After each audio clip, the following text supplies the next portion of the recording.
Hey YouTubers, I am making my first video. I have been watching you guys on here for probably a year and a half or so, and I thought I'd share my story. I was born into the organization. My father died when I was 3, so my family really had some turbulence in it. I never was baptized, however, I continued believing 100% that that was the truth and that was the path to salvation. Um, when it was a hit and miss me going to the Kingdom Hall. My mom had to work a lot of hours, and then of course the death of my grandma, who was someone who really did, get me to the meetings and things. Um, now, so after my grandma died, it was more of a hit and miss with the Kingdom Hall. Not that I was living a very, you know, uh, worldly life or anything. Wasn't I wasn't into a lot of things. I was basically a really good kid, and I just struggled with putting those pantyhose on and trotting up to the Kingdom Hall. I couldn't. I don't know why. I know now why, but I didn't know then why I couldn't get my butt in those pantyhose into that Kingdom Hall. I struggled. As I grew up, I married someone who was not a witness, but very willing to study, and which he did, and he believed it 100%. And he struggled with getting to the Kingdom Hall just as much as I did. Um, so we both had that issue, and I felt guilty. And then I had my son, of course. I felt guilty because that was to me, that was his link to salvation, and I was failing him as a parent.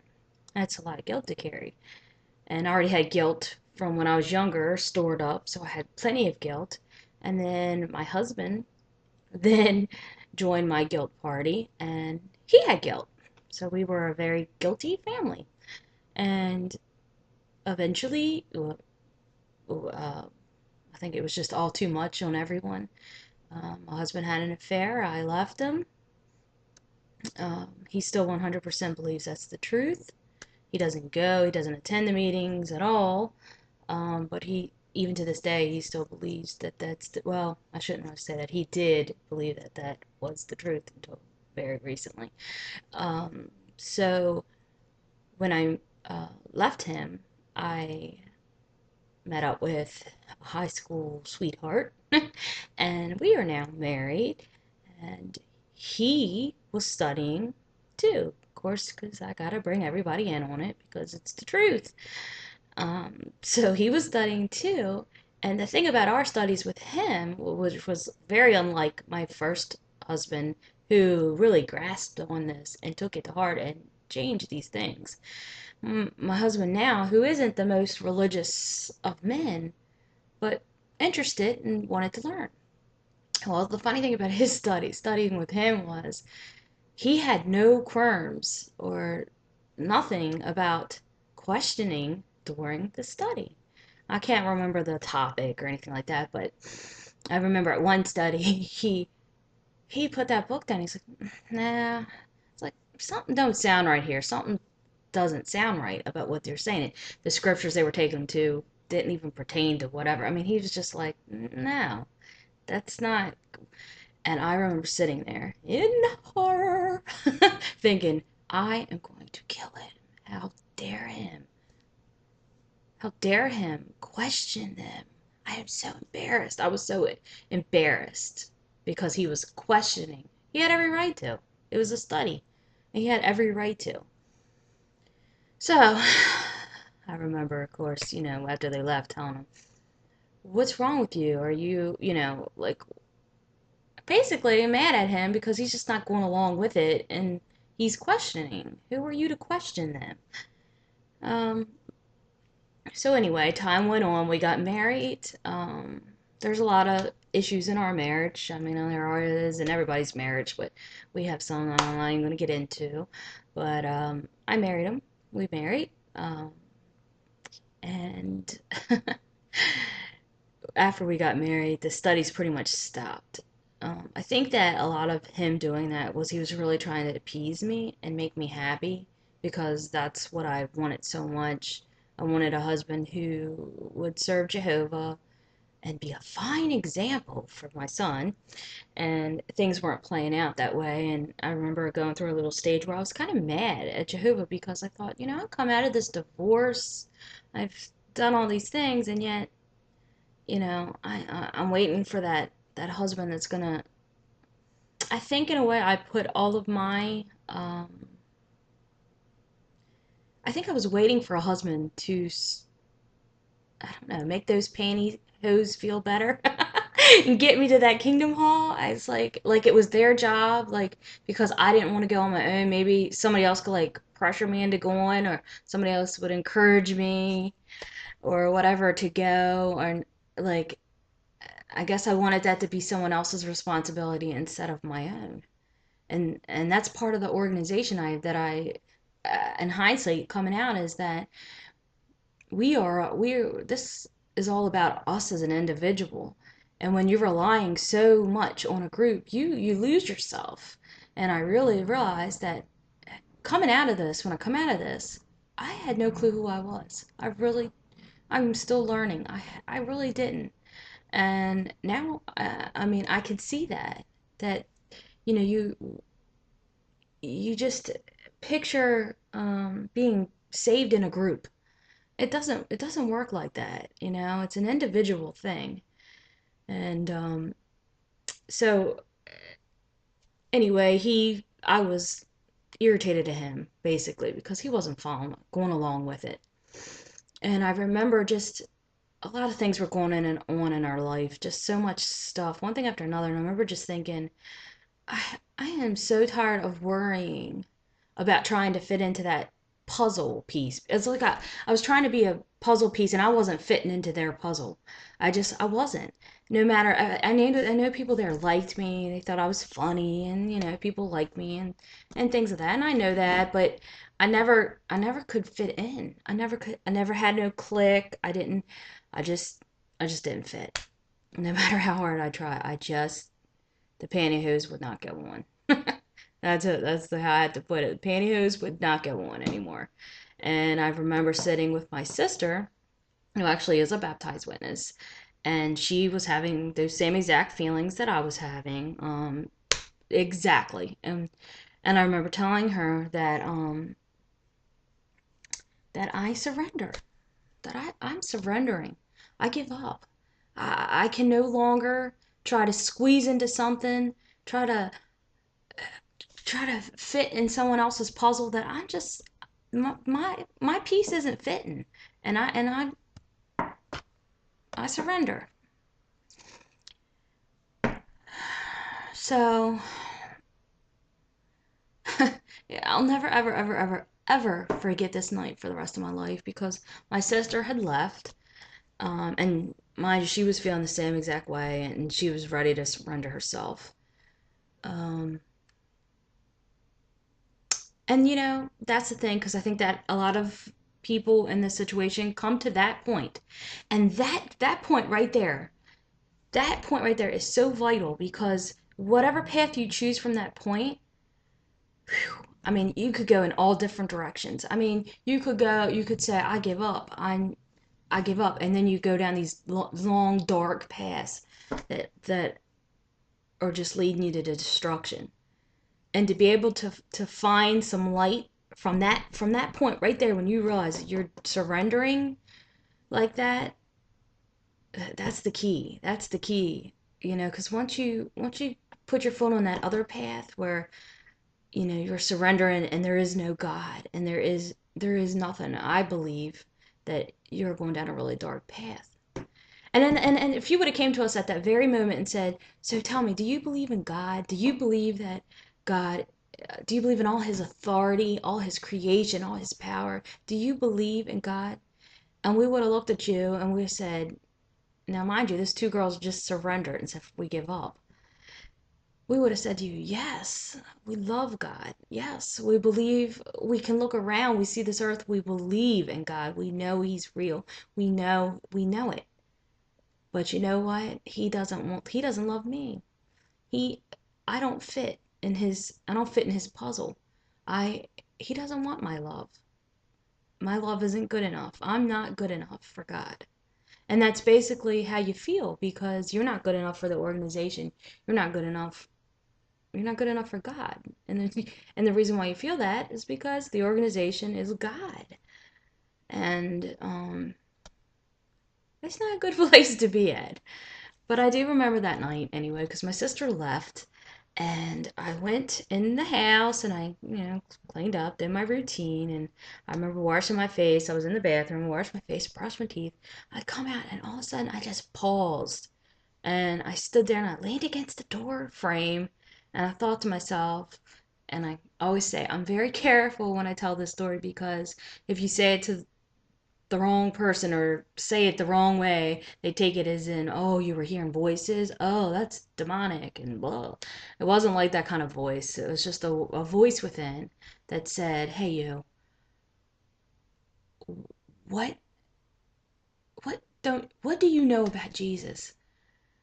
And I remember thinking to myself, well, I mean, I know Jesus is God's son. I know he came to earth. I mean, yeah. And then I remember just pausing. I couldn't move. I was like just stuck in this door frame, holding this door frame up. And the question hit me again. Well, you need to know more about Jesus. You need to go over there. You need to open those books and you need to find out what you're missing. And it was the weirdest weird. And after that feeling had left me, I remember sitting there thinking, why in the world am I thinking about Jesus? I'm at when you're from the organization that when you're at the Kingdom Hall, I mean, you hear Jehovah, Jehovah, Jehovah, Jehovah, Jehovah, Jehovah, Jehovah, Jehovah, Jehovah, Jehovah, and when you start thinking about Jesus, that's a little goofy. That sounds horrible to say that, but to be honest with you, when I used to hear people talking about Jesus, it kind of would like me cringe a little bit. Not because I didn't appreciate Jesus or anything like that, but because I'm just so they're not focusing on who they should be focusing on, which was Jehovah. So anyway, I thought this is weird. Why am I doing this? But I'm gonna read. So here it was, the very night I sat out on my back porch saying that I was surrendering, that I no longer was going to try anymore. I'm just going to continue and live my life. And I'm going to take that consequence of death. And here I am, just that very night, and here I am sitting there with tons of books all around me. And for those curious, they were all Watchtower stuff. It was all Jehovah's Witness publications. It was all the books, the reasoning books, their Bible, because at that point in time I wasn't going to look in any other Bibles. Um, it was all spread out around me, and there I sat all night long. And to be quite honest with you, I sat there. I sat in that spot for a good 6 months. My face, my family, I actually again, with the guilt thing, felt guilty because my head was buried. I couldn't get enough. I couldn't get enough of what I was seeing and what I was learning. I couldn't believe what I was seeing and learning. I had a sister who was living with me at the time. She had some health issues. We say she's disfellowship. She says she never was formally disfellowship, but we say she was. Well, whatever. Um, and my mom, who's very much a Jehovah Witness, still lives with us at this place. And I would go to my sister thinking, okay, I can share this with her, what I've learned. I can tell her what I've learned. She hasn't been a witness for, I don't even know how long, over 15 years, 15, 20 years. I don't know. It was a long time. So I'm thinking, oh yeah, she's the one. I can go to her. So I go to her and I tell her, listen, you're not gonna believe what I learned. I gotta tell you this. And I tell her blah blah blah. And she look at me and she, no, they didn't mean it that way. That's not how they meant it. And she's like, if you're looking for happiness, you're gonna have to get back there. That's where happiness is. And it was such a I just remember thinking to myself, wow, looking at her blank face, her mono speech that was just one tone. It's just, it was enlightening to me. I know she felt like I was trying to bring something to her and to teach her and to show her something, but truly, she was teaching me because I could see the craziness. I could see the craziness, and the hold on the mind. I could see that in my conversations with her. I could see that hold, and so I was being taught more than just scriptures, more than just doctrines. I could see the mind thing, and I've never seen that before. And I'm very close to my other sister who I was talking with on the porch, and I went with her and I showed her what I also have found. And of course, she would have the automated answers, um, always the automated answers, the new light all the time. And actually got to a point when I would talk to them till my toes would curl because I knew before I even went, I knew what the answer was going to be. I'd quoted the answer in my head, and I could, for word, say exactly what they're going to say back to me because they were automated answers. And it got to the point where I just wanted to shake them. Stop it. Think. Think. Use your mind. But I know that it was a process. So eventually it broke through, and um, everything was, we figured it out. And it's been a rough time, and our family is still there. And I don't know, we're not done with our journey yet. We haven't wrapped everything up. I still have a lot of fear I'm dealing with. I still have the brothers knocking on my door wanting to talk to me. I don't know, I'm not sure why, but I haven't been able to face that yet. It's this fear, and I get so mad at myself because they knock on the door. I could be sitting here watching YouTube videos or something. I hear a knock on the door, and I go into panic mode. I'm panicking, the dogs are barking, I creep out, I look out the window, I know it is. I run. I run into my bedroom, into my bathroom in my bedroom. I shut the door, I turn the fan on, and sometimes, I don't know why, but I'll run the water just so I can hear that they're out there. Now that's insane.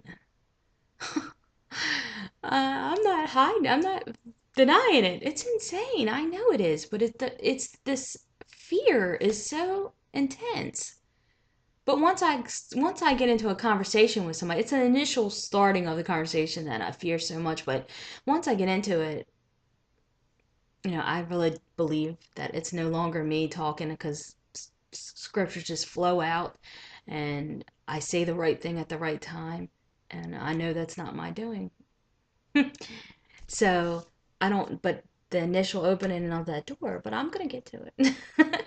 Just not yet. So anyway, that's basically where we are.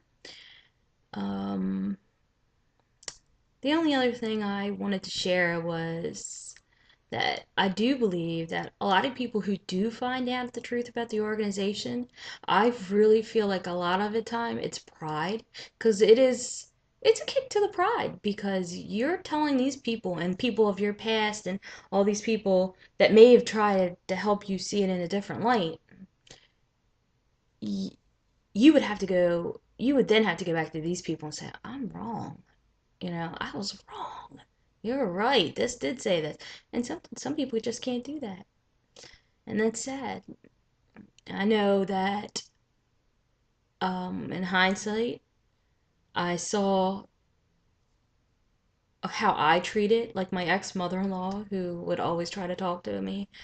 Hmm, no, you ain't talking to me. You ain't gonna get me to believe none of your bull hockey. That's my attitude. And I was like, no, it's Jehovah's organization, and you ain't changing that. And she told me about the house and that Beth Serene, whatever it is. She told me all about that, and I left her house so enraged with her.